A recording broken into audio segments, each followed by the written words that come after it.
আসসালামু আলাইকুম। টুনাটুনির ব্লগ থেকে চলে আসলাম আপনাদের মাঝে আরেকটা ভিডিও নিয়ে।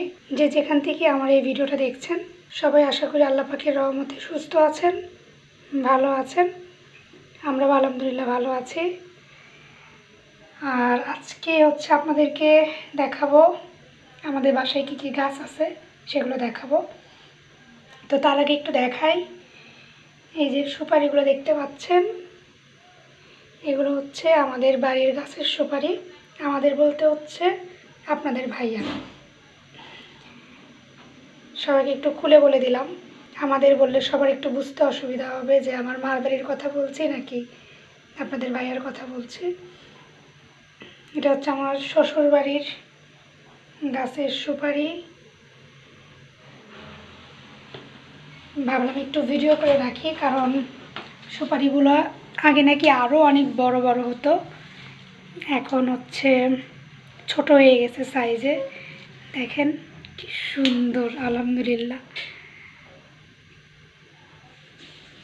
ছোট ছোট কমলা লেবুর মতো, আগে নাকি আরও বড় হতো, তো ইদানিং বেশি বড় হয় না, মানে এই সাইজটাই হয়। তো আজকে সুপারি পাড়া হয়েছে। সুপারি পাড়ার সময় ছিলাম বাসায়, কিন্তু বাইরে যাব রেডি হচ্ছিলাম, এই জন্য আর বাইরে যাইনি গাছের ওখানে।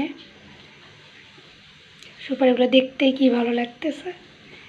এখানে আছে, এখানে আছে। তো কয়টা গাছ আমি এখন পর্যন্ত খেয়াল করিনি আসলে। কয়টা গাছ সুপারির আমাদের? এখন 2টা আছে। আচ্ছা, আমরা কালকে সবাইকে দেখাবো সকালবেলা। এখন রাত্রেবেলা। সুপারিগুলো সকালবেলা পাড়া হয়েছে আজকে সকালে, তো এখন রাত্রেবেলা তো আর দেখানো সম্ভব না গাছগুলো। ইনশাল্লাহ কালকে সকালে দেখাবো যে আমাদের বাসায় বর্তমানে কি কি গাছ আছে। তো আলহামদুলিল্লাহ যে কয়েকটা গাছই আছে সেই গাছগুলোর ফল শুধু বলবো আলহামদুলিল্লাহ। আগে গাছ ছিল 4টা, এখন গাছ আছে 2টা। তো এই জন্য ভাবলাম যে সবার সঙ্গে শেয়ারও করি, আর এই স্মৃতিগুলোকেও একটু ধরে রাখি। কারণ আমি আসার পর থেকে গল্প শুনছি 4টা ছিল, আমি 3টা দেখছি। তারপরে একটা ঝড়ে পড়ে ভেঙে গেছে, এখন 2টা আছে। তো যাই হোক, আসলে স্মৃতিটুকু ধরে রাখার জন্য এই ভিডিওটা করা। কিন্তু মজার একটা ব্যাপার আছে এখানে, সেটা যে এত সুন্দর সুন্দর মাশাআল্লাহ সুপারি হয় আমাদের বাসায়, কিন্তু আমাদের বাসার কেউ পান, সুপারি, জর্দা, সিগারেট কোনো কিছুই খায় না। আপনাদের ভাই আগে খেত, কিন্তু বিয়ের পরে আর খায় না। আমার শ্বশুরও পান সিগারেট কোনো কিছু খায় না, শাশুড়িও পান খায় না। এই সুপারিগুলো চলে যাবে বগুড়ায়। আমার মা পান খায়, আমার মা খাবে। তা আসলে এদিক থেকে বলবো আলহামদুলিল্লাহ। শ্বশুরবাড়িতে মেয়েদেরকে আরও বাপের বাড়ি থেকে জিনিস আনতে হয়, দেখি সবাইকে আনে, কিন্তু শ্বশুরবাড়ি থেকে জিনিস বাপের বাড়িতে যাবে, এটা কিন্তু অনেক বড় একটা বিষয়। আলহামদুলিল্লাহ আমাদের বাসার যে কয়েকটা ফল আছে সব ফলই আমাদের বগুড়ায় পাঠানো হয়। আর আমাদের বাসাতেও আগে ফলের গাছ ছিল, এখন নাই, কিচ্ছু নাই, এখন কোনো গাছই নাই। বাইরে অন্ধকার, রাত্রেবেলা গাছ দেখাইতে পারবো না। সকাল হোক ইনশাল্লাহ, সকালবেলা বাসায় আর কি কি গাছ আছে সেগুলো আপনাদেরকে দেখাবো। এই আমাদের বাড়ির সব গাছ। তো প্রথমে আগে সুপারি গাছ দেখাই। এই সুপারি গাছ 2টা, সুপারি গাছ 2টা। আগে এখানে 4টা ছিল। এরপর এখানে আছে এটা কি জাম্বুরা গাছ না? জাম্বুরা গাছ, জাম্বুরা এখনো ধরেনি। কাঁঠাল গাছ, কাঁঠাল গাছে কাঁঠাল তো দেখছেন, ক্রেজি ফুডারের ভিডিওতে ছিল, আবার এই চ্যানেলেও ছিল। আলহামদুলিল্লাহ অনেক মজা কাঁঠালগুলো। আর এটা আম গাছ, আমগুলো আলহামদুলিল্লাহ অনেক মিষ্টি। অলরেডি আমি দেখিয়েছি আমার এই চ্যানেলে যে একবার আমাদের বাড়ির এই গাছের ফলগুলো খাবে, সারা জীবন মনে রাখবে, মনে রাখার মতো। আর এইদিকে আছে হচ্ছে নারকেল গাছ। এই যে নারকেল গাছ দুইটা ছিল, একটা কেটে ফেলেছি, আরেকটা আছে। কেটে ফেলেছি বলতে আমি বলছি কাটতে, তো এই জন্য কোনো কথা উঠলেই বলে আমার জন্য কাটা হয়েছে নারকেল গাছ।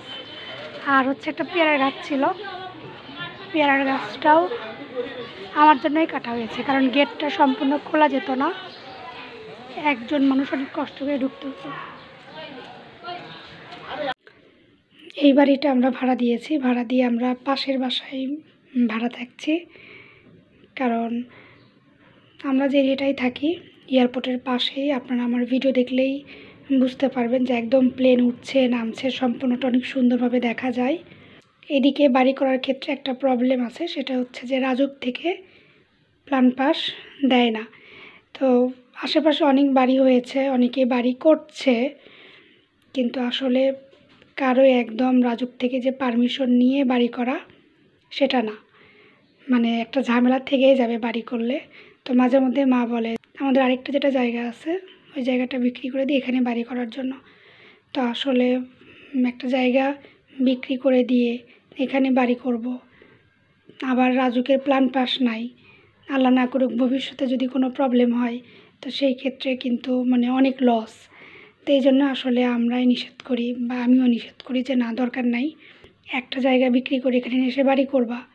যদি কখনো রাজুক থেকে বলে যে না রাখা যাবে না, ভেঙে ফেলতে হবে, এখানে আরেকটা রানওয়ে হবে, তখন আমাদের হাতে কিচ্ছু করার থাকবে না। তো এই জন্য আমরা এখন যেটা করছি, এই বাড়ি ভাড়া দিয়ে এই বাড়ি থেকেই আমরা টাকা পাচ্ছি, ওই টাকা দিয়ে আমরা আরেকটা বাসায় ভাড়া থাকছি। তো টেনশন ফ্রি, ঝামেলা নাই, কোনো টেনশন নাই। তো এই জন্যই আসলে বাড়ি করা হচ্ছে না। আর ইদানিং তো দেখতেই পাচ্ছেন সুন্দরবনের কী অবস্থা, মানে টাকা পয়সা দিয়ে হচ্ছে সবাই একটু দোকান করে নিয়েছিল, এখন ক্ষমতা চেঞ্জ, ভাঙ্গাভাঙ্গি শুরু হয়ে গেছে। তো এই জন্যে আসলে আমরা রিস্ক নিতে চাচ্ছি না, বা নিচ্ছি না আর কি। রিস্ক যেভাবে আছে এভাবেই চলছি আলহামদুলিল্লাহ। তো এখন আমাদের আরেকটা যে জায়গাটা আছে ওইটা হচ্ছে আপনাদের ভাইয়া অনেক বছর আগে গিয়েছিল, এখন যদি বলেন চলো যাই সে একা চিনবে না। তো এই জন্য ভাবছি যে তাকেও দেখায় নিয়ে এসে, আর আমি হচ্ছে একবার গিয়েছিলাম আমার বিয়ের পরে, এই জন্য ইনশাল্লাহ যাব। তো আজকের মতো ভিডিওটা এখানেই শেষ করি, আর যেদিন ওই জায়গায় যাব অবশ্যই আপনাদের সাথে শেয়ার করব। তো সবাই ভালো থাকবেন, সুস্থ থাকবেন, আল্লাহ হাফেজ।